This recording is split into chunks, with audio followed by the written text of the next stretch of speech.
Hello and a warm welcome. I'm Felicity Ezewuike.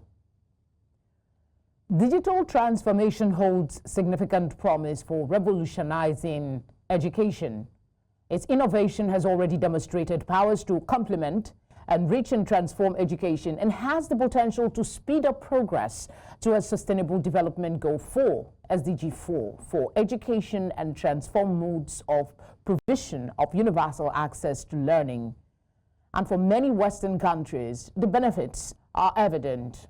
For Africa, however, there is a significant shortage of digital skills across all levels, from basic to highly specialized, and with the continent scoring between 1.8 and 5 on Digital Skills Gap Index compared to the global average of 6, the numbers are sobering and challenge is clear. Nigeria's Business Day submits that only 11% of tertiary graduates have formal digital training, leaving a massive void in the workplace. What is fact is that addressing this gap is not optional if Africa is to fully leverage its digital economy. So today on One Slot, we have invited two experts to explore the opportunities and challenges in 2025 for Africa's digital education revolution. Adedeji Damilare is an IT consultant, and Dr. Joy Issa is an education consultant. She is also the president, Issa School of Education. Lady and gentlemen, thank you for joining us. Yeah, good to be here. All right, thank you for having us. Let's start with you, Adedeji. What are the most significant opportunities for digital education in 2025?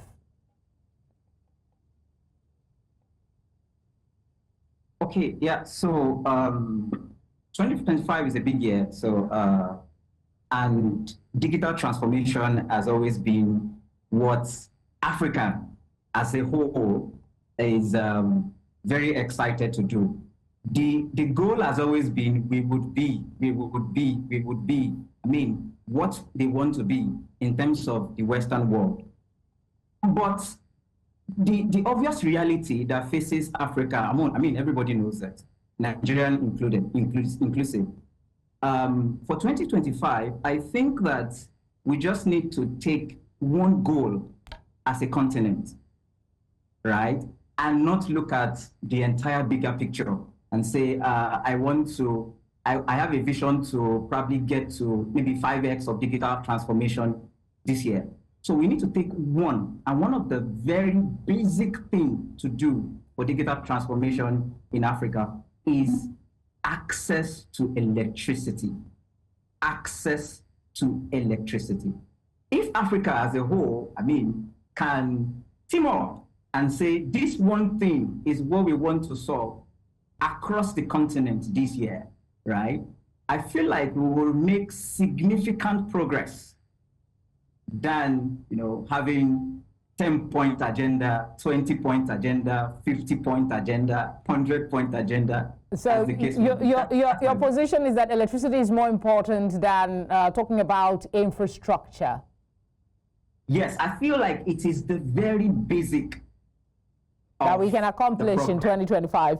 All right, Dr. Issa, what's your thinking on that? Is electricity more important than digital infrastructure, and how will that impact on education in 2025, digitally that is?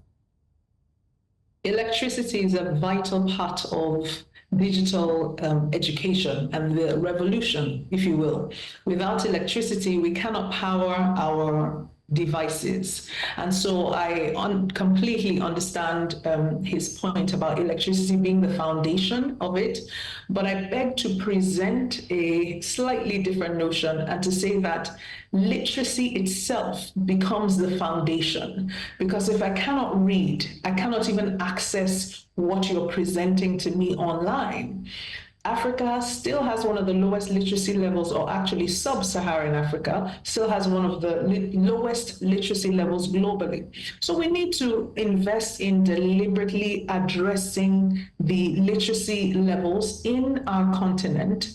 And then, yes, we can, address, or let's say we address both of them concurrently. So as we are paying attention to electricity infrastructure, be that green energy, powering our devices using solar panels, for example, and things like that, we can then bring the devices to the grassroots, to the level, make them more accessible to people around.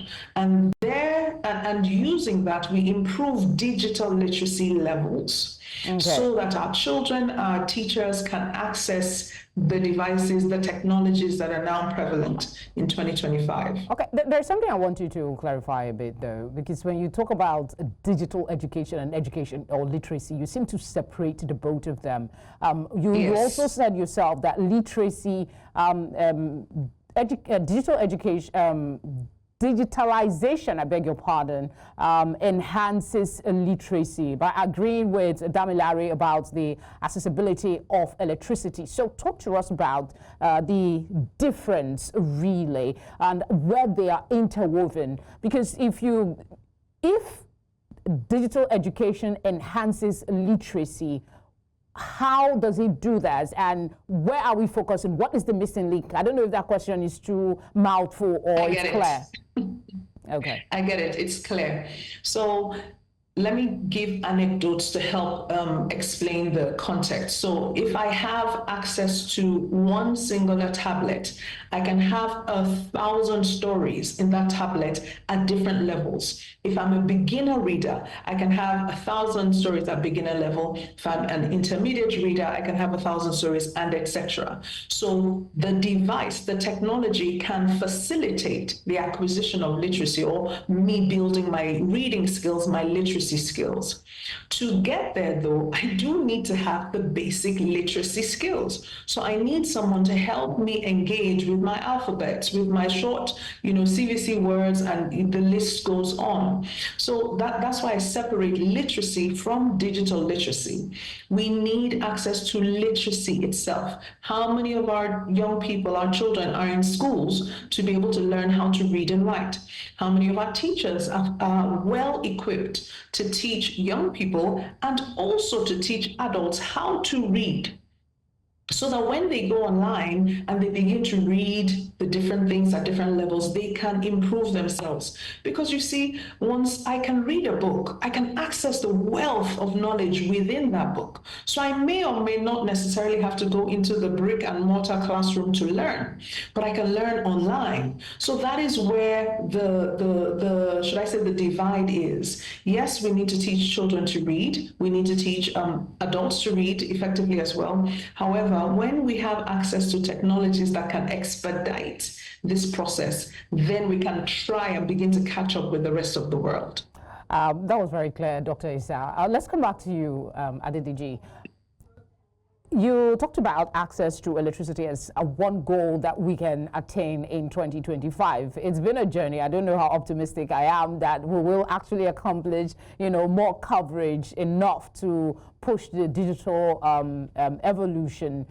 How though, if we have that, let's paint a picture that it's an El Dorado. How can Africa's digital education revolution help address the continent's skill gap and perhaps prepare students for the future of work? Because like it or not, that is also essential.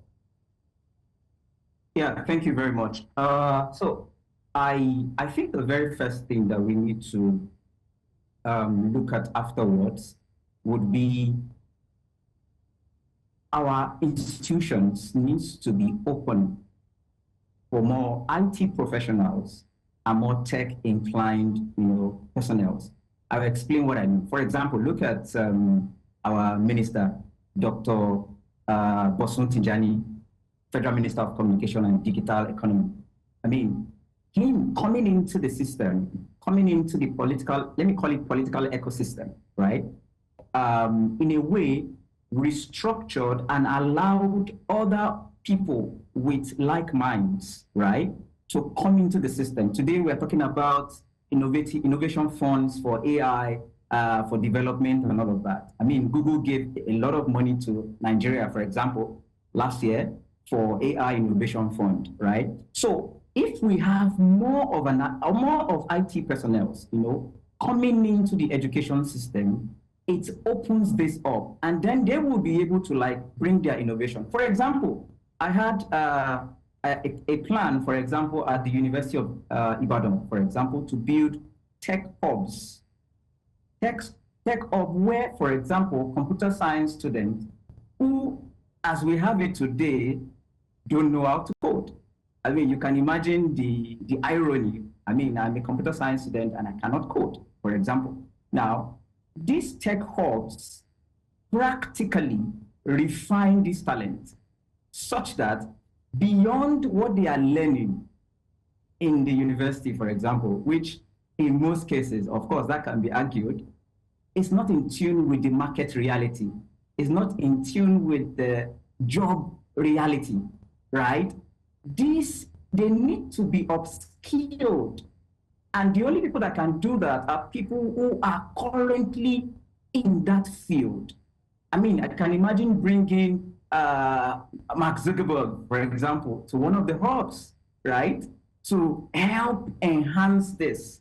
So in my view, we're producing people that in a way are not ready for the job demand based on, in quotes, the obsolete skill they are acquiring in tertiary institutions.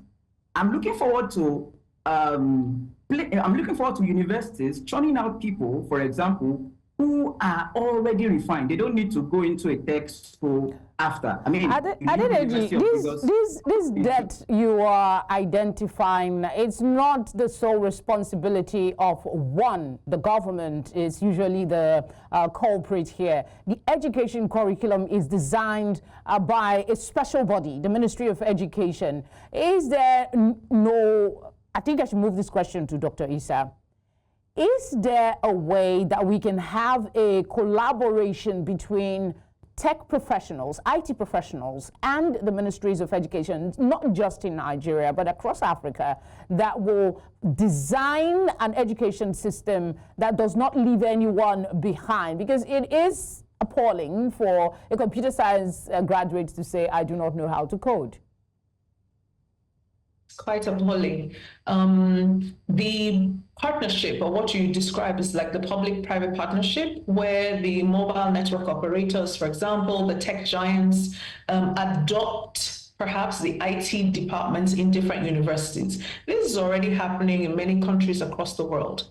And in a few of our private universities and one or two public universities in Nigeria, Lagos to be precise, you do have some foundations, some tech foundations that have adopted, or no, not adopted, they've set up a hub. The challenge is we have a teeming population of young people. According to the research, about 49.1% of our population is under 18. So let's say about 50% under 18. And these young men and women are, well, most of them should be in schools, should be acquiring the skills they need for the world of work. If we don't have this handshake, there's no way the government can solve this problem. Tech giants, industry experts are complaining that our graduates are not equipped enough for the workforce. Can we collaborate? Can you come into the room? Can you offer to adopt one or two school departments and say, okay, this so-and-so foundation will fund the science department, will fund the IT infrastructure department, and send experts and offer industrial attachments so that the handshake is there. And when these graduates come out, they are readily employable. So it cannot be arrogated to either or. Having said that, though, I have to say that those of us in academia need to take full responsibility for rolling out obsolete curricula, like our dear tech friend has suggested. And unfortunately, it is our reality in sub-Saharan Africa. A lot of our textbooks, a lot of our content is no longer relevant because of the speed of digital evolution. And so we're not able to keep up with that speed. It then becomes important for the handshake, for the partnership, to partner with the experts in the tech spaces to say, okay, our students need to code. We don't have the infrastructure, but you have. So what can we do together so that our students, when they graduate, they're ready for your job market? We have to have that partnership. Otherwise, the academia, unfortunately, will keep being behind because we just don't have the funding required to update curricula, update textbooks, update things like that at the speed of technological evolution. That is one of the big challenges. Dr. Isa, it just reminded me of when I was doing my teacher training. That was around 2004. I remember using lesson notes my mother used before I was born. And it was still relevant. It was still relevant as at the time I was doing my teacher's training. So I kind of connect, and I will come to you about upticking teacher qualification to help with this digital revolution we're talking about. But I want to come back to Adedeji and go back to the first submission on electricity. I wanted you to pivot back to that and expand our minds on what initiatives or what similar moves, like focusing on one access towards bridging this gap, has been successfully implemented. If there is an instance of that, perhaps you can share that with us or give us an insight as to how this will work to push us faster towards accomplishing the goal of digital integration. Yeah, thank you very much. So, to be honest, we could, like I mentioned earlier, if you look at powering homes alone, I mean, still talking about electricity, powering homes alone, if I don't have to bother about, oh, how do I get my phone up, or how do I get my system running, for example, you know, it helps in a way to bring about, in many ways, to bring about digital transformation. I mean, look at the pictures that you're actually sharing on the screen. Imagine there are no lights, for example. There's no way you can, you want to give children, either children of K-12 level or people in tertiary institution, digital transformation in such a way that they meet up to the reality of this day in tech without electricity. And that was why I started with electricity. Now, let's give another example of what this does. I've been in a room before where a talent in Africa, let me use Africa, a talent in Africa is to be employed. But because his interview was done in a dark room, there was no way they couldn't connect to say, wait, who are we talking to? Or a talent in Africa, for example, is talking about how to queue at the fuel station. There is no way somebody abroad wants to, relate with it, right? So when we talk about digital transformation, that's why my own key point, which I hope, we can use, is that if we sort out one of the biggest problems I have seen, which is electricity, we can then begin to bring in other initiatives like what we've talked about on this call, which is creating hubs, initiatives like partnership between IT tech companies or tech giants and institutions, either tertiary institutions or secondary, primary institutions, to bring about this change. What happens if Samsung today, distributes tablets to our primary schools and there's no way to power it? What happens today if, let me say Ford, right, for example, distribute laptops, Mac laptops to our tertiary institutions and there's no way to power it? So if we solve that, and that was why I was actually, anchored on that one goal, that I feel like it is critical to bringing about this digital transformation, especially in the educational system. All right. Thank you very much for that explanation. Dr. Issa, I want to come back to you. I know we just glossed over it. It's one of the challenges, but I'd like you to talk more on some of the biggest hurdles to implementing digital education on a large scale and affordability at the same time, because one thing is to provide it and the other thing is to make it accessible. Talk to us about some of the hurdles. Electricity is one of them, teacher qualification is one of them, but I know there are more. Yes. Just to add to what my dear colleague has said about electricity, there are alternative sources of energy right now being explored. We're exploring solar panels. I think in South Africa, they're exploring nuclear energy sources and things like that. And those are capital intensive. So again, where are our philanthropists investing time, energy, and effort into? What are these sources of alternative power that can help power our IT hubs, our learning management systems online, etc.? So back to some additional hurdles. Teacher capacity is a big hurdle. No, before you move on, Dr. Issa, sorry to interject. Before you move on, I want you to stay on that line of thought. The relevance of donations that are made by tech giants and organizations towards improving education, like Adedeji mentioned, you can't donate computers where there is no electricity. So there's no power. Is there something that can be done by the civil society that are looking for this aid or these donations to redirect these organizations to prioritizing what will actually benefit the students that are donating computers that might never get used? Absolutely. I want to give a practical example. There's a school, there's an area in Lagos. I live in Lagos right now. There's an area in Lagos where some of us wanted to do a CSR initiative, and we wanted to build a public toilet.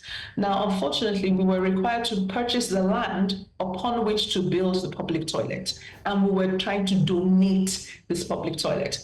That came as a shock to me because I thought the leaders in that community would be very happy to receive this donation. So I'm raising this as an example because sometimes the challenge is not necessarily the donors, but the leadership of the communities being willing to partner with the donors for the good of the community without some extra, coins in their personal pockets. So I just have to drop that one on the table. Great. Okay. Another thing is, yes, the enhancement of these, the budget of the donation makes it more difficult for the donors to move forward. Having said that, security is a major issue, especially in our country, Nigeria. We have challenges with donors dropping computers, dropping solar panels, and they're being stolen in a matter of weeks. And so it now defeats the entire purpose. So paying attention to the security in the area is another way that the recipients of these donations in our communities can support. And I keep saying communities because it's not just about the state government, but at the local government level where our schools are housed. What is the security infrastructure? How can we deal with the insurgency so that the donations stay and they're not stolen, in an instant? Security is a major issue in Nigeria right now. Tied to security in a way is the deployment of capable hands from the urban areas to the rural communities. Yes, we have urbanization and we have traffic coming to the cities, but we have a teeming population in our rural communities, and nobody wants to go and work there. So you have a lot of schools that do not have competent English teachers or maths teachers, and the children are at a loss. Meanwhile, those children are supposed to write the same WAEC exam and NECO exam as their counterparts all around the country. All right. Therein now lies a problem. Dr. Issa, you still owe me a response to the hurdles to, enhancing digital revolution, but I'll come back to you so we can give more talk time to Adedeji. You've heard the doctor's submission on some of these challenges. My question to you was going to be about, infrastructure and all of that, but it is moot at this point, because if we do not address electricity and security, then all we're talking about is just going round in circles. Rather, I will ask you, what are the security risks associated with digital education in Africa, and how are we managing that and mitigating that? On the news the other day, I saw that an official government website was hacked and has been down for weeks. Yeah, thank you very much. This is one of the major reasons why we have to be much more intentional about digitization and digital education, because what you don't know, you stand a chance to be, let me use the word, scammed on it, right? Or in it, right? I mean, the trajectory of digitalization or digital education goes or travels side by side with the corresponding cyber risk, right? I mean, let's take a typical example. If you're farming, you're planting maize, there is no way weed will not grow with it. It's as simple as that. I mean, so the digital exposure of a lot of people might bring about a corresponding disadvantage to others in terms of cyber risk, right? Now, that is one of the reasons, or the major reasons, why we have to be much more intentional about digital education, because there's no way I will be digitally inclined, and I mean, I'm digitally educated. I stand a lesser chance to be at the risk of cyber attack, one. The second part to this will now be for the lower age children. What type of exposure are we giving them digitally that could actually, erode our cultural fit? That's another, I feel like that's another story for me. Because, for example, my 5-year-old will be exposed to something online that I'm not aware about, I don't know, and he picks it up. In fact, there was the time he was exposed online to swear words, right, that I have to check. So all of this digital education and digital geometric progression that we're looking for Africa, discussing about, has to always, go with the corresponding security checks, so to say, right? Now, those security checks are part of what we would have put in the education. Oh, you don't have to expose your card online, or you don't have to click on sites that you don't know about, or you don't have to do this, or you don't have to do that. But someone that is completely a novice, right, to what it is can just, someone can forward a WhatsApp message and then he begins to click, and from there are risks. So in my summation, there is nothing without risk. So what we are even clamoring for here in terms of digital transformation, digital knowledge, and all of that comes with its corresponding risk. Yeah. But we stand a better chance, right, if we know what it is than when we don't know. That's my summation. Thank you very much, Adedeji. We're still looking at digital education transformation, revolution rather. We still have our guests with us. We'll just go on a short break, and when we come back, I have more questions. Stay with us.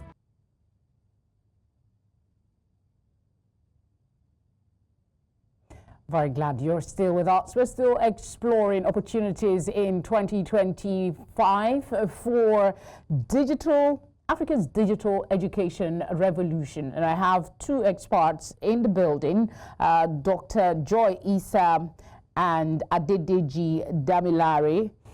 We've been speaking on the subject matter. Dr. Issa, I want to come back to you, staying with some of the hurdles, but since we don't have much time, I'd rather you talk about teachers and how can digital education help address the issue of limited literacy among teachers and students? But let's just focus on the teachers for now, because, I mean, they impact the knowledge. Yeah, thank you. That's such a great question. Among the hurdles that we've talked about, yes, include, not enough teachers, right? But we have, the challenge seems to be the fact that our approach to teacher education has remained traditional. So we're not leveraging the existing digital platforms that we have. There's so many LMSs, learning management systems out there that, well, they're out there, but they're not all accessible because of limited funding, limited internet access, limited finances, power, and things like that. So we need to have more universities, more colleges of education transition from the traditional means, using brick and mortar frameworks to more digital platforms where our teachers can improve themselves, can upskill themselves, and they don't have to, travel somewhere else. They can just access that learning online. Abroad, we have so many more universities and, colleges of education that are focusing on building, that have thriving universities. I mean, even the Harvards and the MITs all have very strong digital platforms that are effective. So our local universities need to evolve. Our colleges of education need to evolve. We need to improve the access to quality online learning for our teachers. I must say that now Nigerian Open University already has a Department of Education, but a lot of our next-gen universities, the newer universities, don't have departments of education. I've checked. A lot of them are focusing more on the STEM subjects.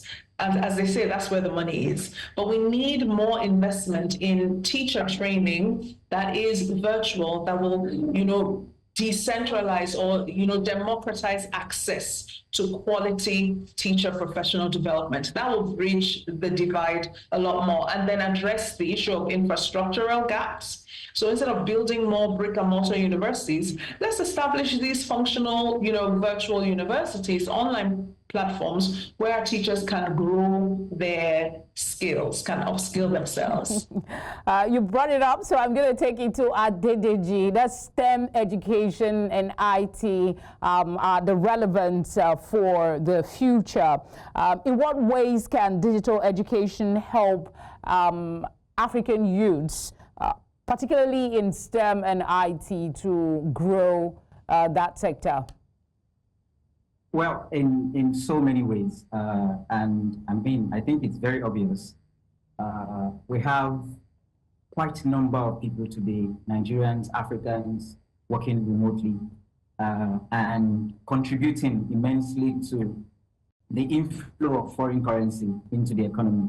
So it's large. The very one we know is the incubation hub that trains talent and then allows them to work remotely right from their home country in Africa. So a lot of people have seen that, a lot of talent have seen that, and of course they want to go into that line. I can't count the number of messages or calls that I get daily to say, oh, I want to work remotely. Everybody wants to work remotely these days. But one of the things that I always tell people is, yes, the jobs are there. And to be honest, the jobs are there. Interestingly, companies in Europe really want to work with Africans because we have the youngest population. That's not a story anymore. We have the youngest population in the world, and everyone wants to work with our talent.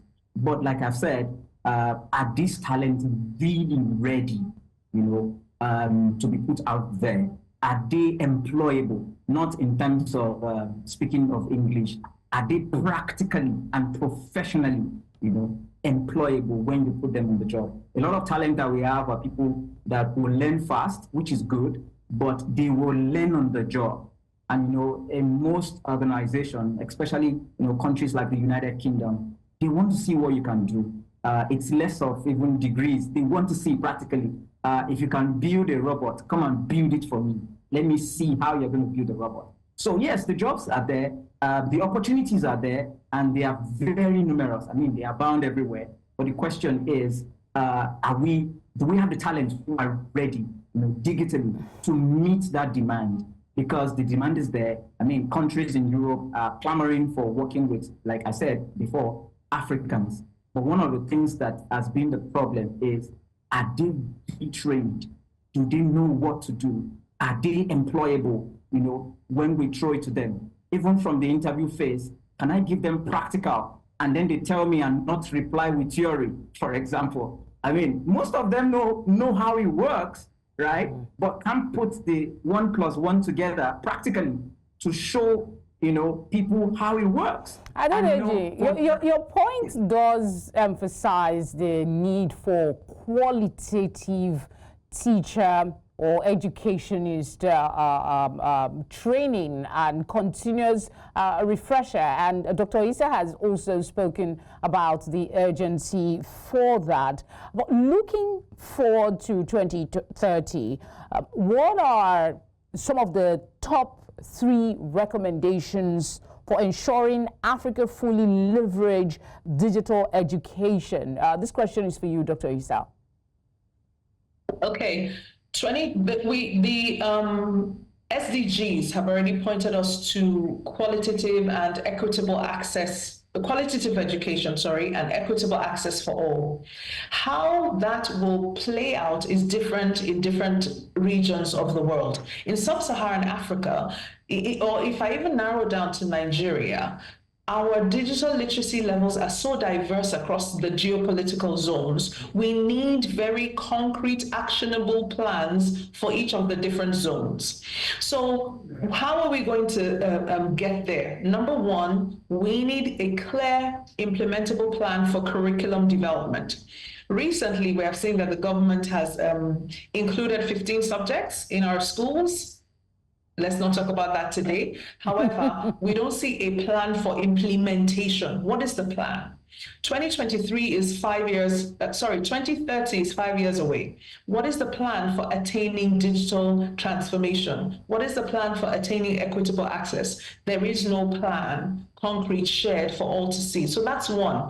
Can our leaders in the Ministry of Education, in NERDC, our tech giants, can we have a plan to say this is the roadmap to get to the desired outcomes? And number two, when we speak of investment in infrastructural investment, which seems to be the biggest, should I say, the short of saying that's the place people like to donate to the most because of the photo opportunities, and that's okay. But can we have infrastructure that can be protected?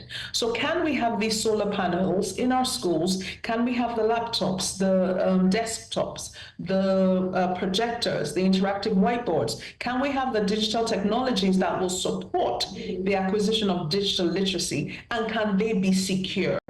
Can they be secured?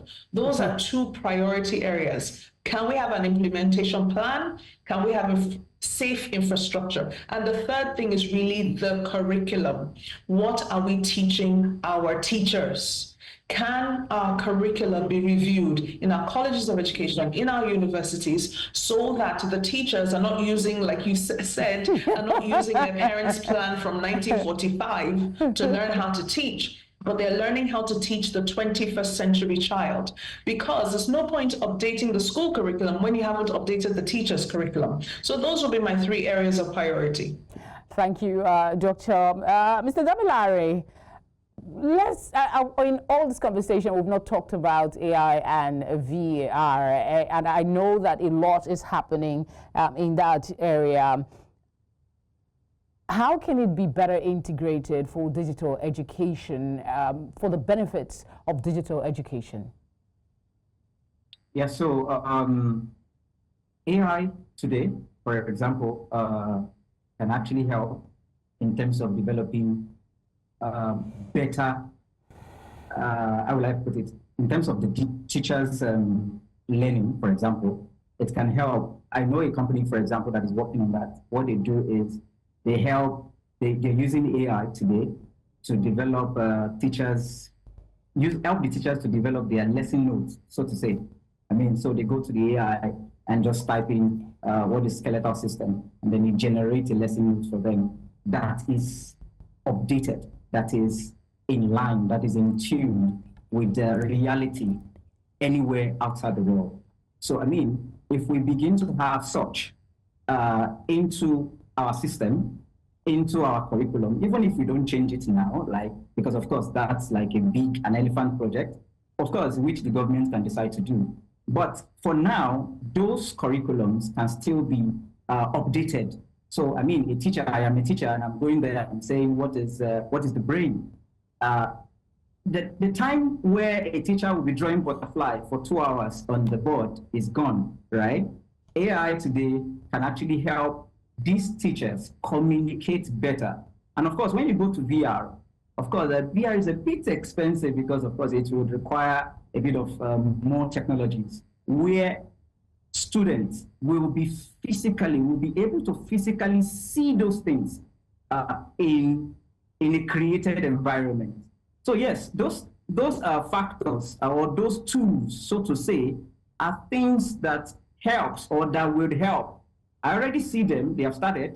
We can always get better as we progress. I mean, if we begin to have such, in terms of like the tool I mentioned, where teachers can actually use it to develop curriculum easily instead of writing and all of that. So I see AI in this year, I mean, helping us to expand further and grow further digitally. Talk to us. I wanted to skip it. I wanted to skip that. Sorry, go ahead. If I may just jump in about AI, okay. We have those platforms, some of those platforms in Nigeria, where these teachers, you do lesson plans in like 30 seconds. The problem is now that the teacher doesn't know the curriculum to even put in the right questions into the AI platform. So it still goes back to knowing your curriculum and then literacy skills to be able to read and interpret that curriculum so you can ask the AI the right questions to even deliver the right lessons. Okay, let me go back to Mr. Damilare and maybe explore the issue of infrastructure, because that is also key to our digital inroads. I want you to talk to us about where Africa is at and how we can do better. Electricity is a struggle for Nigeria, but I know that's Nigeria. Other African countries might not be having as chronic a challenge as we have with electricity. But generally speaking, on infrastructure, where are we in Africa? Yeah, Africa, to be very honest, we're on a good path currently, digitally. We're progressing, but not at the speed everyone would have expected digitally. But I would say there are some countries that are doing fantastically well. I mean, talk about Rwanda, the technology they have actually, imbibed into their system. A lot of things are automated, for example. Talk about South Africa and so many other countries. So I would say we are progressing generally as Africa, but can we do more or can we do better? Yes, we can. At this pace, are we going to catch up with the rest of the world in the next 5-10 years? Yes, maybe, so to say, if we can put some very vital things in place, right? But in summary, are we on the right path? Yes. Based on, if we are basing it on from where we started from like 10 years ago, 5 years ago, where we are now in Africa, I feel like we are on the right path. But are we going to continue it? Because one of the biggest problems that we have seen over the years is the political shift in power, which breaks down, continuity most times. So for me, I would say yes, we're on the right path. All right, Dr. Isa, what are the potential long-term benefits of investing in digital education in Africa, and in maybe a short piece, how it can be realized? Well, there's so many benefits. Like Damilare has said, at least we get to come close to catching up with the rest of the world. We, make progress in that direction. Our populace will become more literate. more digitally competent, and better able to navigate our changing world. So where we have these statistics telling us, especially in sub-Saharan Africa, that we're so far behind, we can begin to catch up with the rest of the world. Another incredible benefit to us would be the employability of our teeming youth population. Adedeji mentioned it. So many people across Europe, across Asia, want to employ Africans, but are we skilled enough? Are we competent enough to safely navigate the digital world? Do we have safe cybersecurity as an integral part of the curriculum from primary? Do we have digital safety, online safety, awareness, things like that? So we can catch up. We have a lot to do, and we just need to, keep moving forward. If we keep, sitting down and reiterating the challenges, then we lose out, or we close our eyes to the opportunities. One last thing I do want to mention again, to go back to this public-private partnership. A lot of tech companies coming to Nigeria, a lot of, let's say the unicorns are slowly creeping into the country. I believe a demand should be placed on them to invest in educating the populace, because a more educated populace will be more able to increase their economic power, and that increases the GDP of our nation, which overall, augments lifestyle and, well-being. Simple, meeting daily needs then becomes easier for our, communities. I think that's a good place to leave this conversation for now, because I know there's still so much more to talk about. Adedeji, Damilare, and Dr. Joy Isa, thank you so much for giving us your time. Thank you for having us. As we work to harness the power of digital education in Africa, let's remember that it is not just about technology, but about children, our people, our teachers, and our communities. It is about empowering them to thrive in a rapidly changing world. Thank you for being with us on One Slot today. I'll see you next time. Until then, please be safe.